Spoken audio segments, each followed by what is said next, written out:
नमस्कार, मैं सुनील कुमार एक छोटी सी सलाह के लिए आपके बीच मौजूद हूँ। बीच के कुछ वीडियो में मैं अपना नाम नहीं बोल पाया था, तो कुछ लोगों ने कहा कि हर कोई तो आपको चेहरे से पहचानते नहीं हैं, अपना नाम भी बता दिया कीजिए। तो इसलिए मैं बीच बीच में कभी नाम बता दूंगा, उतना झेल लीजिएगा। रिलेशनशिप टिप्स, रिश्तों को लेकर जो उलझन रहती है, उस पे मैं बीच बीच में अपनी एक मामूली सी राय आपके सामने रखता हूँ। और इसके लिए हमने अलग से एक गूगल ब्लॉग बनाया है। उस ब्लॉग में लोग अपनी पहचान उजागर किए बिना भी सवाल पोस्ट कर सकते हैं। और उसी ब्लॉग पे कुछ सवाल बिना नाम के मिल रहे हैं, तो मैं नाम वैसे भी जानना नहीं चाहता। और इन सवालों में अगर वो जिक्र करते हैं कि वो लड़का हैं, लड़की हैं, महिला हैं, पुरुष हैं, तो मुझे पता चलता है, वरना मैं अंदाज़ लगाने की कोशिश करता हूँ। ऐसे ही एक लड़के या आदमी ने, उम्र नहीं लिखी हुई है, उन्होंने एक सवाल किया है कि एक शादीशुदा महिला से उनकी दोस्ती है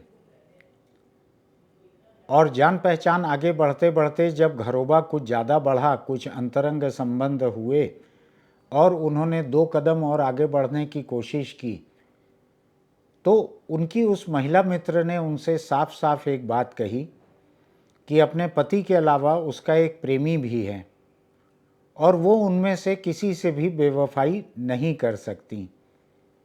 अब मुझसे सवाल पूछने वाले की हैरानी ये है कि अगर किसी की 2 लोगों से दोस्ती है, एक पति है, एक प्रेमी है, उनसे संबंध हैं और उसका कहना है कि वो उनसे बेवफाई नहीं कर सकती, तो ये किस तरह की वफा है?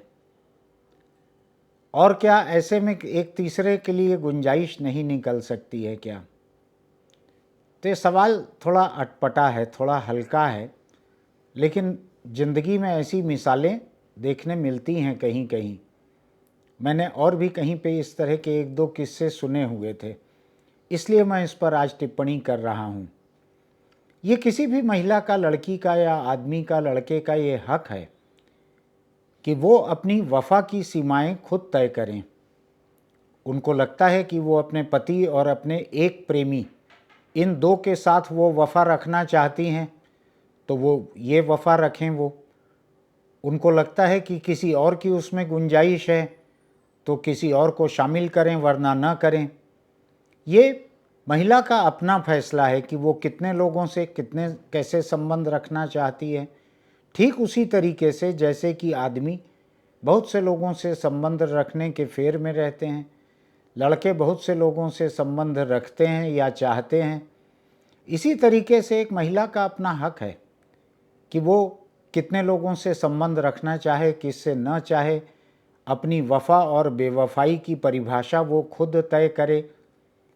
तो ऐसे में किसी बाहरी व्यक्ति का ये हक नहीं रहता कि किसी को ये कहे कि जब तुम्हारे 2 से संबंध हैं तो किसी तीसरे से क्यों नहीं हो सकता।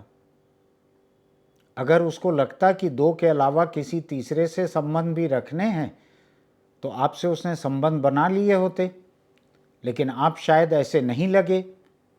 उसकी अपनी कुछ सीमाएं होंगी, उसके चलते उसने आपको मना किया। तो इस बात को अच्छी तरह से समझ लीजिए कि किसी दूसरे की सीमाएं तय करने का हक आपको नहीं रहता। ये हर किसी की व्यक्तिगत आज़ादी है। ये बात ज़रूर है कि इंसान अपने मिजाज से एक पत्नी व्रता या एक पति व्रता जैसे नहीं रहते। इंसान मोनोगेमस नहीं रहते, पेंगुइन रहते हैं।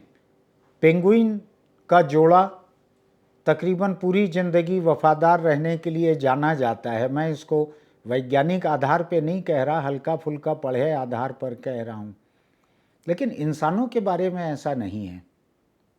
इसलिए लोगों को अपने आसपास के रिश्तों में भी इस बात के लिए तैयार रहना चाहिए कि उनके अलावा भी उनके जोड़ीदार के किसी और से रिश्ते हो सकते हैं, और वो कितने रिश्ते रखना चाहते हैं, कितने लोगों से रखना चाहते हैं, ये तय करना उनका अपना काम है, ये उनका अपना फैसला रहेगा। आपको अगर मना कर दिया गया है तो आपको अपनी सीमा, अपनी हस्ती इसको समझ लेना चाहिए और इसको लेकर कोई शिकायत भी नहीं करनी चाहिए। बहुत से ऐसे लोग हैं जो किसी को मुंह पर कड़वा बोलने के बजाय कोई दूसरा बहाना बना लेते हैं, तो हो सकता है वैसा बहाना भी हो। तो आपको अपनी जगह लोगों की ज़िंदगी में खुद समझ लेनी चाहिए, तो ही आपकी इज्जत बाकी रह सकती है। तो इस मामले में बस इतना ही कि लोगों के वफादार होने के या बेवफाई के उनके अपने दायरे रहते हैं, अपनी परिभाषा रहती है, उनको अपनी परिभाषा गढ़ने दीजिए। हर किसी को उसकी आज़ादी है। हम फिर किसी सवाल को लेकर आपके सामने रहेंगे। तब तक के लिए नमस्कार, खुश रहिए।